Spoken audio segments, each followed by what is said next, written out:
Nous te donnons toute la gloire pour ta présence, pour ta fidélité, pour ta miséricorde au milieu de nous. Nous laissons totalement ce moment entre tes mains, Seigneur, en ces jours que nous voulons garder pour célébrer à travers toi les mamans et toutes les femmes qui sont présentes dans ce monde.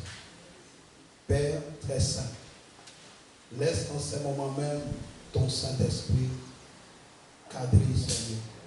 Que l'Esprit du Seigneur s'empare de ça. Père très saint, merci pour ta présence. Merci pour ta grâce. À toi seul, très saint, l'honneur, la puissance et la gloire. Dans le nom de Jésus. Amen. Acclamons le Seigneur. Nous pouvons prendre place. Alléluia. Nous allons partager la parole quand même dans ce temps de célébration. Que ton cœur soit ouvert à Dieu. Je voulais en ce jour justement dire aux femmes, aux mamans, que Dieu veut que vous soyez des femmes d'impact. Je n'ai pas entendu. Amen. Dieu veut que vous soyez des femmes qui impactent. Nous savons que la vie de quelques-unes des femmes les plus fidèles de la Bible nous met au défi. Et cela doit nous motiver. Les luttes qu'elles ont pu mener et les tentations qu'elles ont eu à surmonter sont les mêmes épreuves. Et vous ne me direz pas le contraire, auxquelles font face toutes les femmes de nos jours. Mais le Dieu auquel elles étaient si consacrées, c'est le même Dieu qui domine encore aujourd'hui. C'est le même Dieu qui continue de façonner et d'utiliser des femmes ordinaires aujourd'hui encore. C'est le même. Dans Juges 5, le verset 7, la Bible nous dit: les chefs étaient sans force en Israël, sans force. Quand je me suis levé, moi, Déborah, quand je me suis levé comme une mère en Israël. La Bible parle de Déborah, Ruth, Esther, Rahab, Anne, Marie, Dorcas et bien d'autres. La Bible nous donne beaucoup d'exemples de ces femmes qui ont été utilisées par Dieu pour l'accomplissement de son œuvre. Femme, tu es utile dans l'œuvre de Dieu. Amen. Des femmes en point d'humilité, de persévérance, de foi, d'obéissance, toutes différentes les unes des autres, mais avec un point en commun, c'est d'avoir répondu oui à l'appel de Dieu. Bien-aimé, une des clés pour avoir un impact positif dans la vie des autres se trouve dans la communication. Les femmes de distinction et de profondeur pour Dieu et son œuvre sont les femmes qui ont compris ce principe et qui l'ont mis en pratique dans leur vie. Je vais vous donner quelques exemples de femmes et que cela puisse t'aider en ces jours, femme, mère, à élever ton niveau. La première femme, c'est Ève. La Bible dit dans Genèse 3:20, c'est la mère de tous les vivants. La deuxième femme que je voudrais te présenter, c'est Sarah. Sarah, cette femme, elle a espéré contre toute espérance avec son mari pour avoir Isaac, le fils de la promesse. Nous avons Rahab. Rahab qui avait une vie honteuse et qui a été rachetée. Celle qui a changé la moralité malgré ses multiples prostitutions, elle est devenue un modèle de la foi, puisqu'elle a reconnu les pouvoirs de Dieu. Et les Écritures louent sa foi audacieuse et sa volonté d'agir. Dans Hébreux 11, verset 31, la Bible dit, c'est par la foi que Rahab la prostituée ne périt pas avec les rebelles, parce qu'elle avait reçu les espions avec bienveillance. Dites Amen. Amen.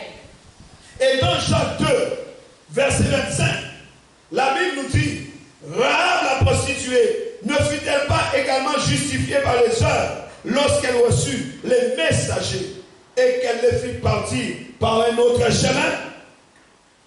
Elle va épouser ensuite Salmon et va devenir l'ancêtre de Jésus-Christ.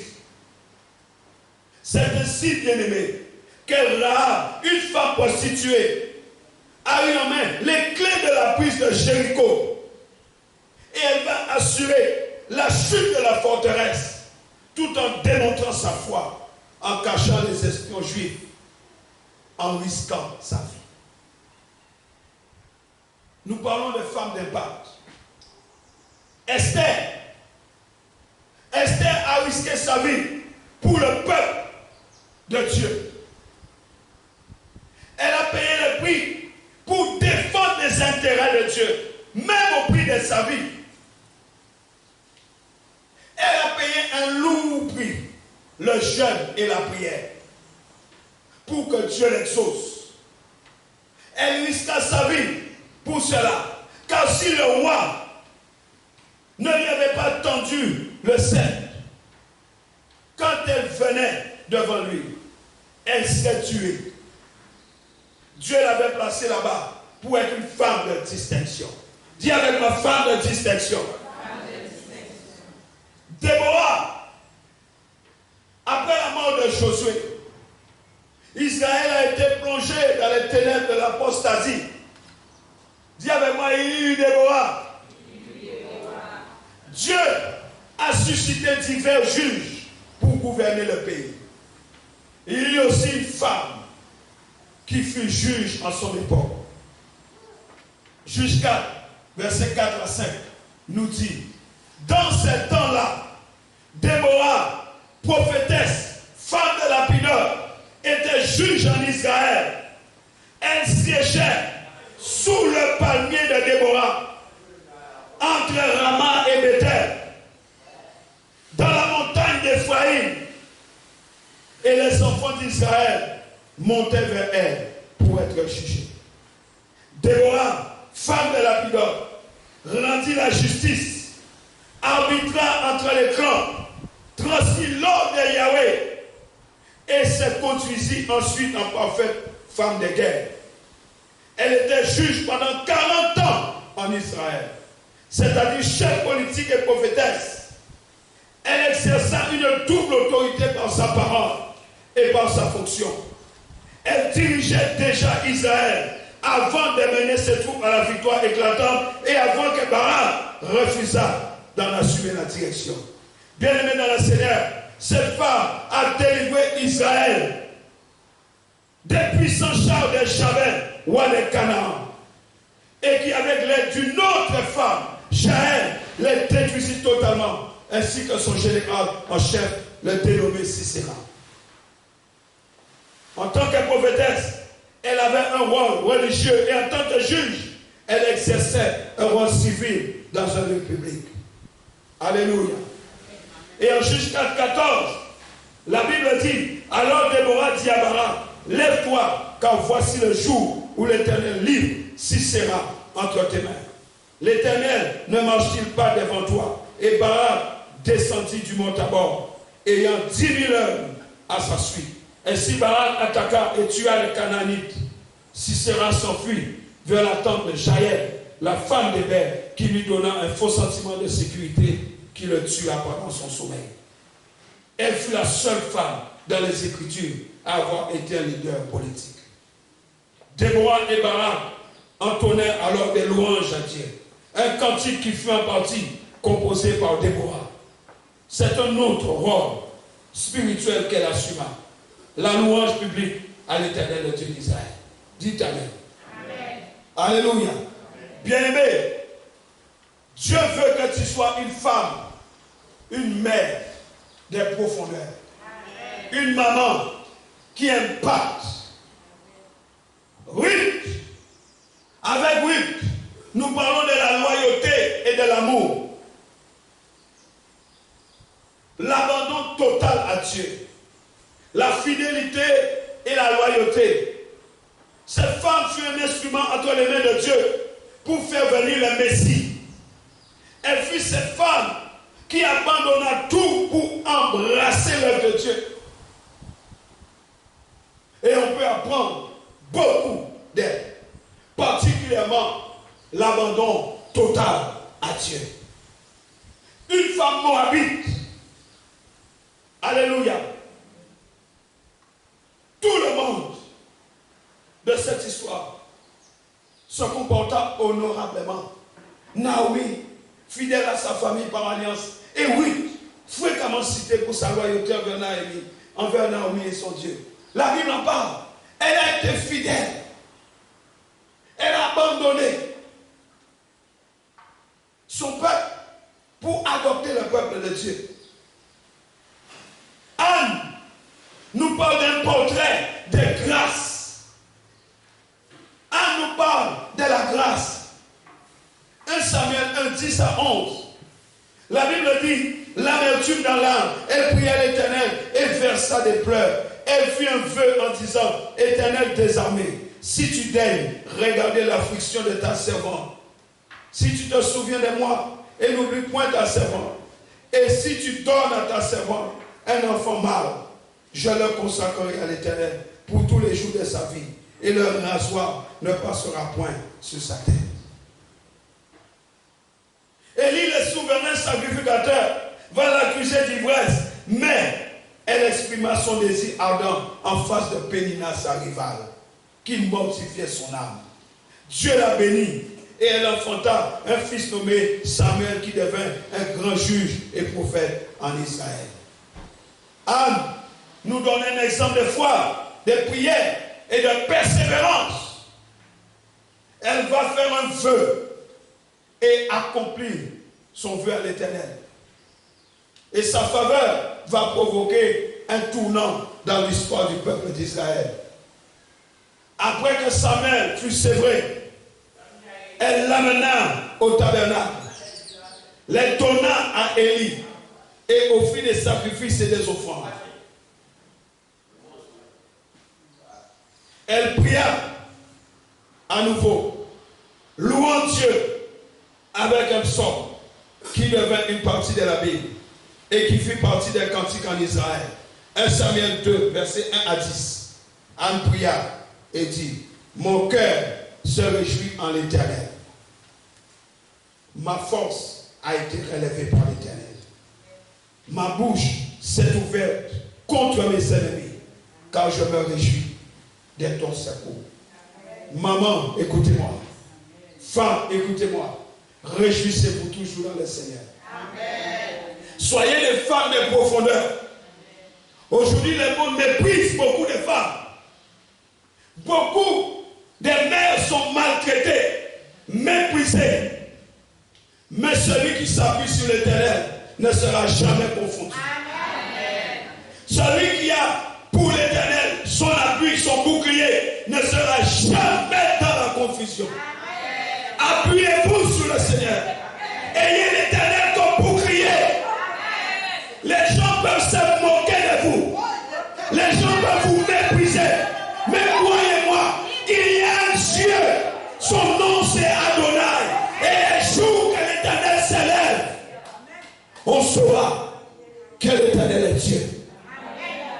Lorsque l'Éternel s'élève, on le sait. Sois une femme d'impact. Dis l'Éternel mon Dieu. Fais-le-moi une femme d'impact. Une femme de profondeur. Anne a fait un cantique à l'Éternel. Il dit, car à l'Éternel sont les colonnes de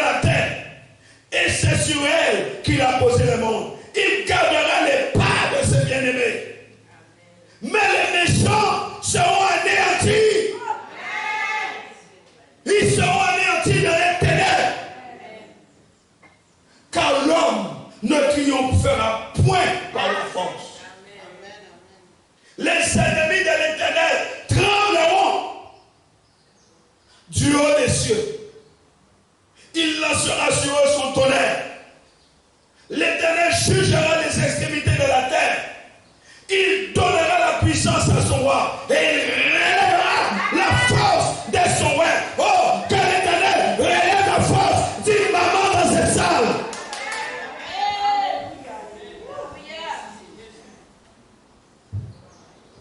Anne avait une relation personnelle, une relation intime, une relation intense avec son Dieu. Femme, revois ta relation avec ton Dieu. Revois ton intimité avec ton Dieu. Nous parlons de la veuve de Sarepta. La veuve de Sarepta est une femme exemplaire de la région de Sidon. Elle va nourrir le prophète Élie par l'ordre de Dieu pendant qu'il y avait la famine. Et elle va obtenir plus tard la résurrection de son fils. 1 roi 17, verset 8 à 24. Et nous avons l'exemple de cette femme riche de Sunem qui a fourni à Élisée le gîte et le couvert. Et elle va obtenir aussi que son fils revient à la vie. De roi 4. Nous avons Marie, celle qui a été bénie d'entre les femmes. Elle a risqué sa vie pour amener les desseins de Dieu à l'existence. En Israël, une fille qui commettait l'adultère était lapidée. Elle risquait de se faire tuer. Mais Marie avait confiance en Dieu. Maman, ayez confiance en l'Éternel. Femme, ayez confiance en l'Éternel Dieu. Alléluia. La femme samaritaine, elle était à la recherche de l'eau de vie. Jésus dit, celui qui boira de cette eau n'aura plus jamais soif. Elle a évangélisé. Elle a conduit les âmes à Jésus. Jean 4. Marthe et Marie ont fait le travail et l'adoration. Elles ont pris soin des besoins du serviteur de Dieu et de l'œuvre de Dieu. Elles ont pourvu à un lieu de repos. Jean 12, Luc 10. Marie de Magdala, cette femme qui a été libérée des ténèbres, a participé à l'œuvre de l'adoration. C'est elle qui a cassé les vases d'albâtre. Elle a essuyé les pieds de Jésus avec ses cheveux. Lydie, une femme attentive, acte 16. Et Dieu ouvre un cœur accueillant. Bien-aimé, pour servir dans l'œuvre de Dieu, il faut un cœur bien disposé. Dis, Seigneur, dispose mon cœur. Donne-moi un cœur qui aime. Donne-moi un cœur qui aime. Une maman aime. Dis encore, donne-moi un cœur bien disposé. Un cœur débordant d'amour. Une maman aime naturellement. Dieu ne regardait pas le superflu. Dans Matthieu 12, 44, la Bible dit, car tous ont mis de leur superflu, mais elle a mis de son nécessaire. Tout ce qu'elle possédait, tout ce qu'elle avait pour vivre. Voilà une maman. Celle qui est prête à sacrifier sa propre vie pour que ses enfants aillent mieux. Les mamans ne donnent pas de leur superflu, mais elles donnent de leur nécessaire. C'est ça une vraie mère. Dieu veut que tu sois une femme distinguée. Dieu veut que tu sois une femme d'impact. Je proclame cela sur ta vie. Dis avec moi, je suis une femme de distinction. Je proclame que je suis une femme d'impact. Et je le serai de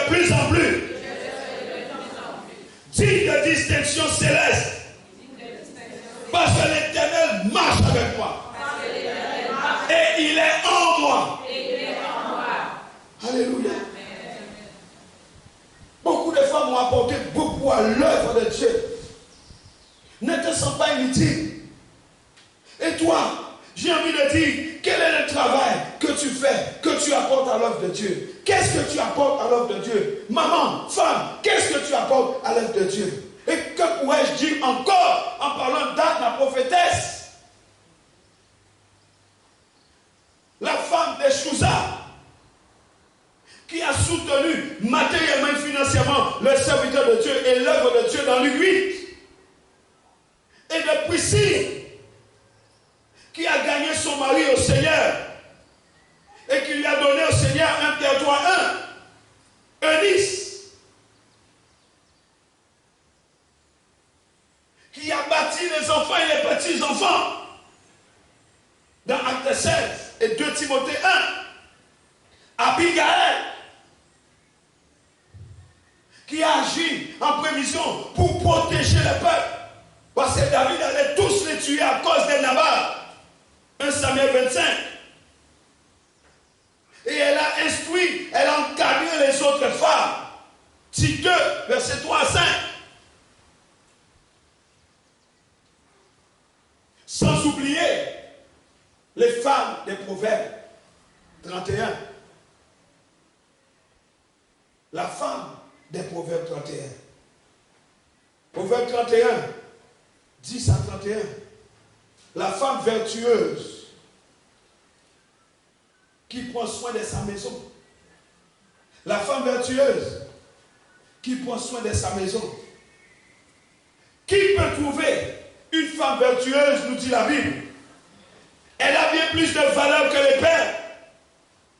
Le cœur de son mari a confiance en elle. La vertu attire la confiance. La vertu attire la confiance. Cette femme était vertueuse. Le cœur de son mari avait confiance en elle. La femme qui craint l'Éternel, elle, celle qui sera louée.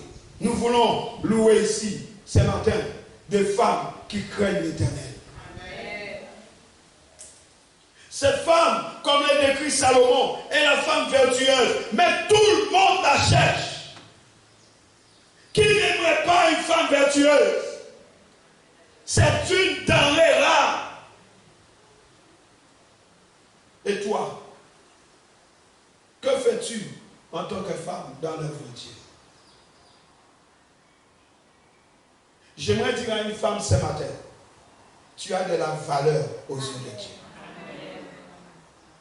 Beaucoup de femmes ont l'estime de soi brisée, massacrée. Elles ne se retrouvent pas, elles ne se comprennent pas. Mais je dis encore, femme, tu as de la valeur aux yeux de Dieu. Dès le commencement, Dieu a créé l'homme et la femme à son image. Tu n'as pas été créé pour être une dépression. Tu n'as pas été créé pour être un ouragan, une tempête, un cyclone, dépression tropicale. Tu as été créé à l'image de Dieu. Dis avec moi, je ne suis pas une dépression tropicale. J'ai été créé à l'image de Dieu. La Bible dit, l'homme et la femme ont été créés à son image.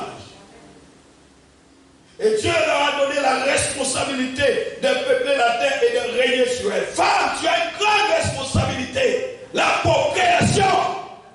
Avoir un enfant, c'est quelque chose, c'est un privilège. Aujourd'hui, les gens valorisent l'avortement. On valorise le meurtre et l'assassinat. La Bible dit, il les a créés hommes et femmes.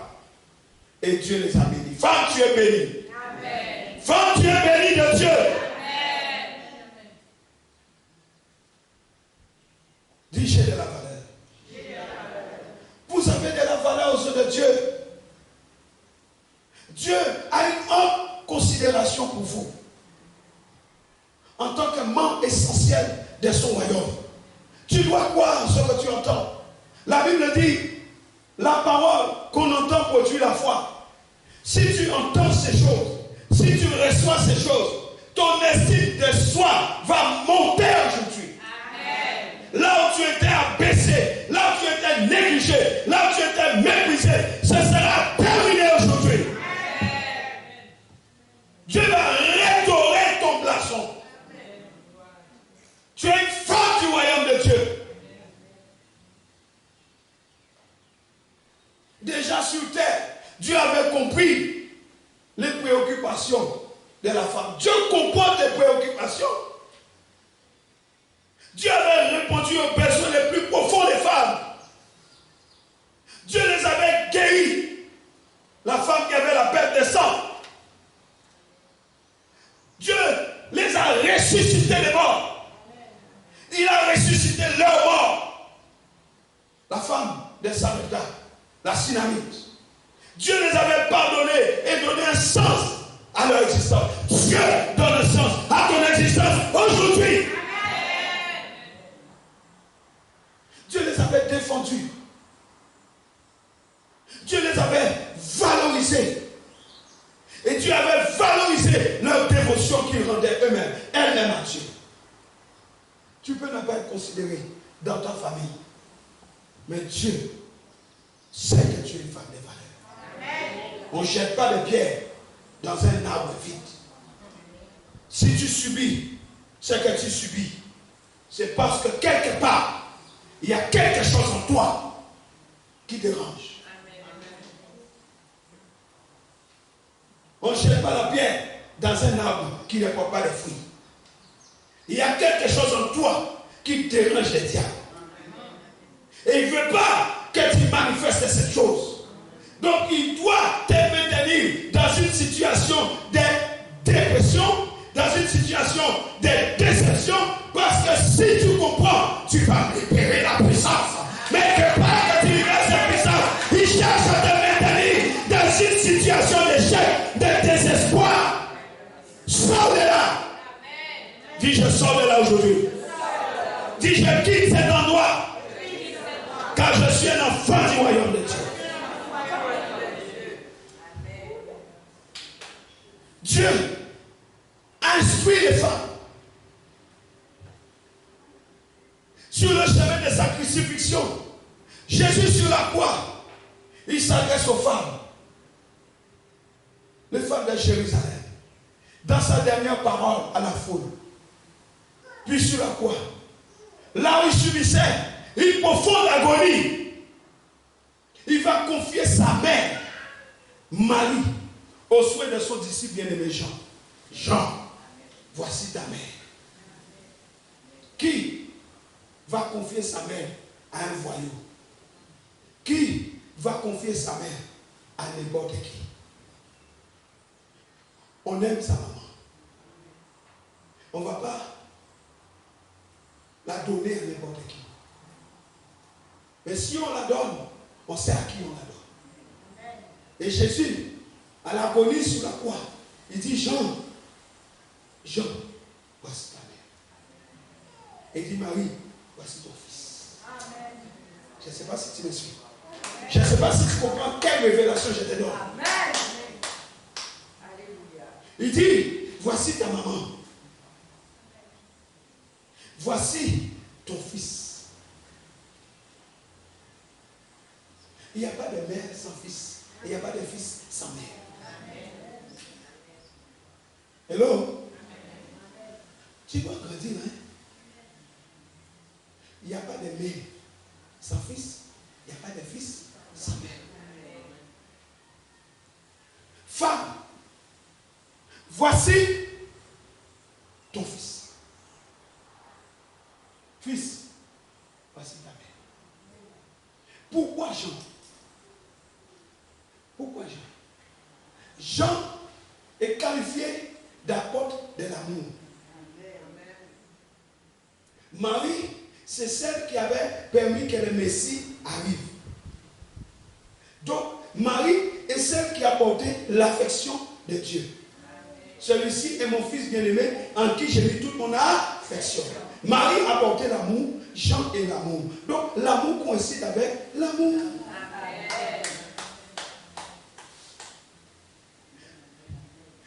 Femme, Dieu a déposé son affection dans une femme capable de porter son affection. Amen. Maman, vous saisissez? Dieu va prendre son fils bien-aimé, Jésus. Il va déposer maman Liliane. Il dépose cet enfant-là dans un sac, dans les ventres d'une femme. Mais il fallait que cette femme soit capable de porter cet amour-là. Femme, tu es capable d'aimer. Tu es capable d'aimer. Les diables étaient menteurs. Dieu a donné à toutes les femmes une capacité de porter l'amour de Dieu. Alléluia. Alléluia. Dis, je suis capable. Je suis capable. Dis encore, je suis capable. Je suis capable. Alléluia.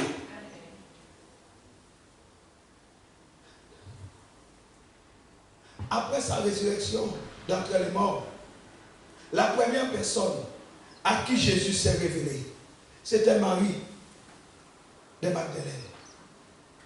Une femme qu'il avait libérée de l'esclavage satanique dans Jean 20. Verset 10 à 18. L'église du Nouveau Testament a été enrichie par l'influence des femmes pieuses comme Dorcas, Priscilla, Lydie. Il y en a d'autres. Et dans Galates 3, verset 28, l'apôtre Paul va dire, il n'y a donc plus de différence entre les juifs et les non-juifs, entre les esclaves et les hommes libres, entre les hommes et les femmes, unis à Jésus-Christ. Vous êtes tous un. Alléluia. Vous êtes tous un. Aux yeux de Dieu, bien-aimés dans le Seigneur, les hommes et les femmes sont égaux. La dévaluation des femmes à travers l'histoire, c'est le résultat du péché dans le monde. Les femmes sont méprisées. Les femmes sont critiquées. Les femmes sont utilisées comme des instruments, comme des objets. Partout où l'évangile est allé, le statut des femmes a été élevé.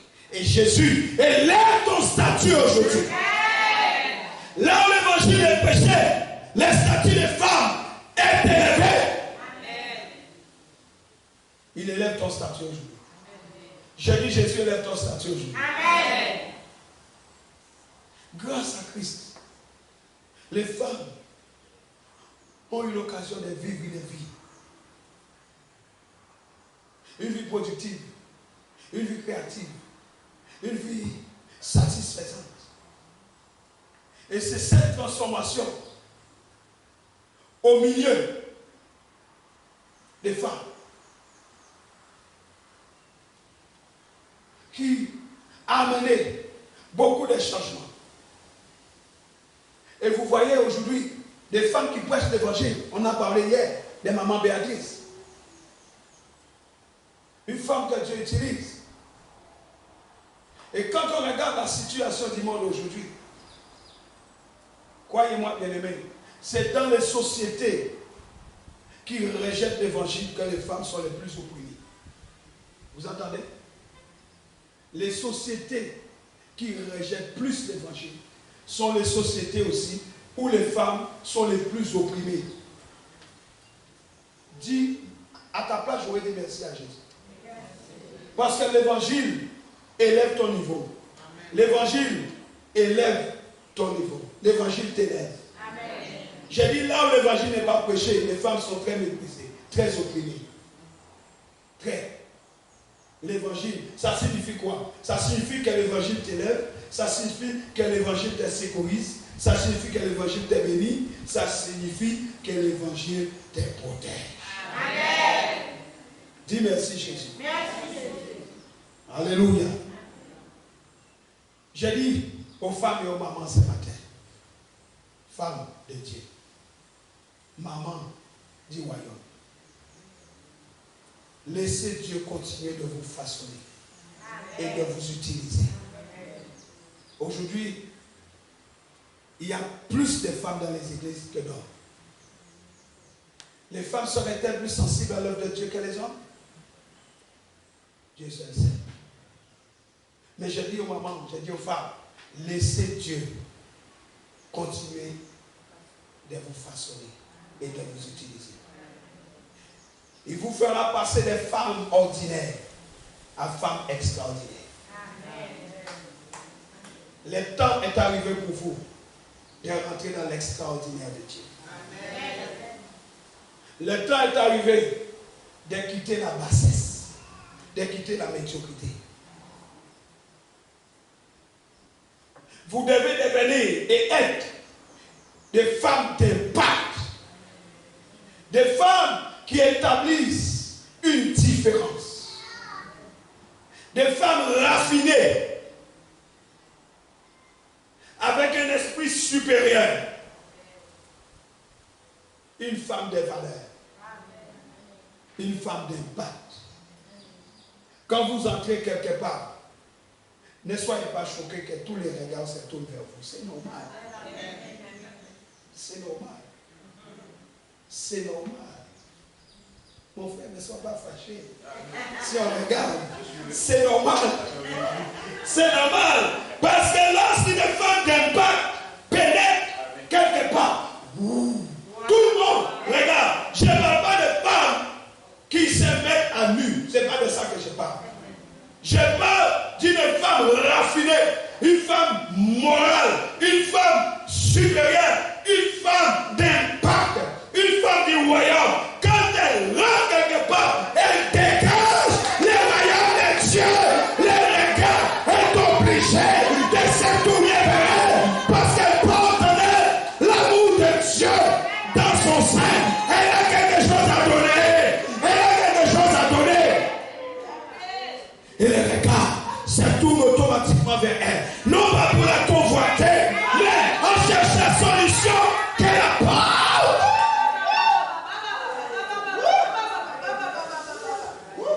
Ce n'est pas un regard de convoitise. Mais on dit, non, cette femme, elle peut m'apporter quelque chose.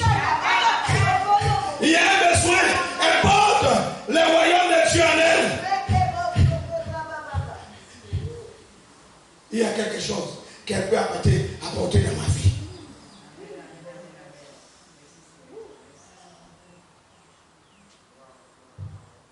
Une femme de valeur. Quand elle rentre quelque part, elle impacte. C'est comme une bombe. Dès qu'elle rentre quelque part, ça explose. Je ne parle pas de la séduction.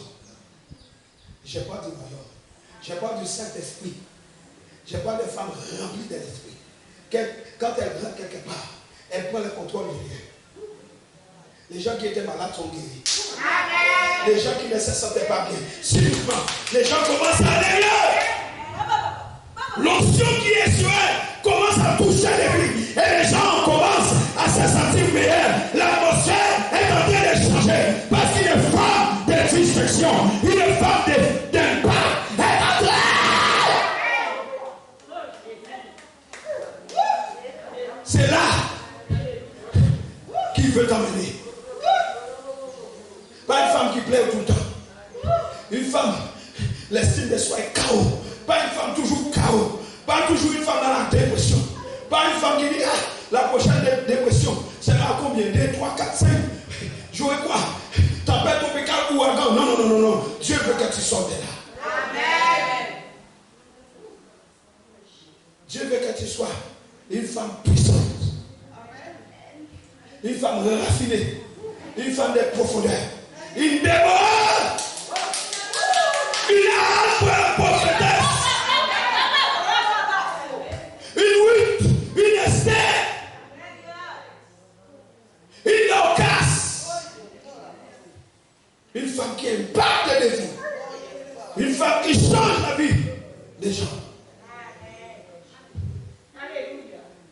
Au verset 14, verset 1, la femme sage bâtit sa maison. Oh! Femme, que la sagesse de Dieu te pénètre ce matin. Amen. Reçois la sagesse de la parole ce matin. Reçois cette sagesse qui est relâchée ce matin.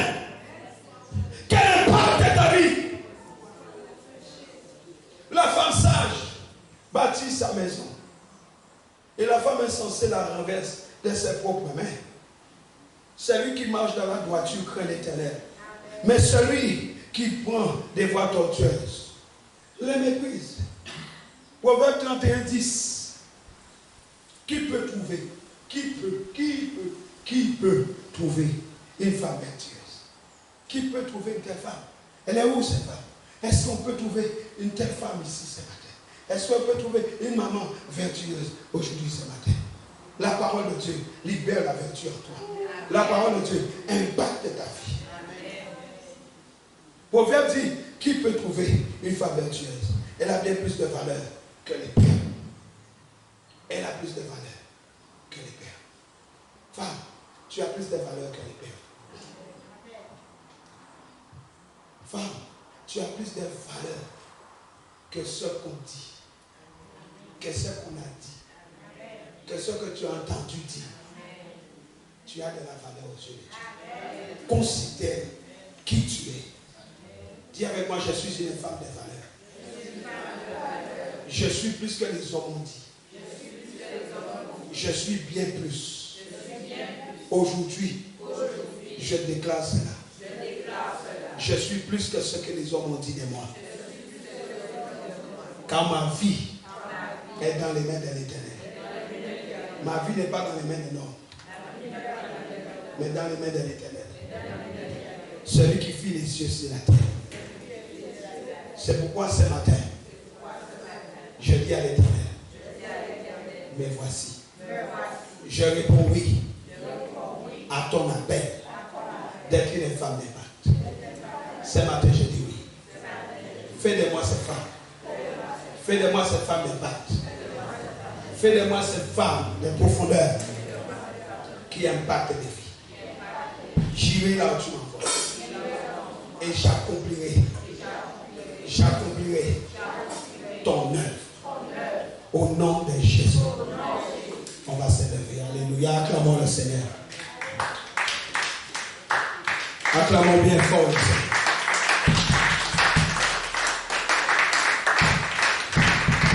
Alléluia.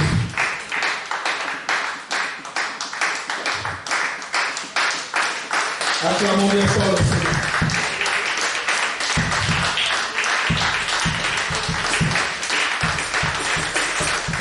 Acclamons bien fort le Seigneur.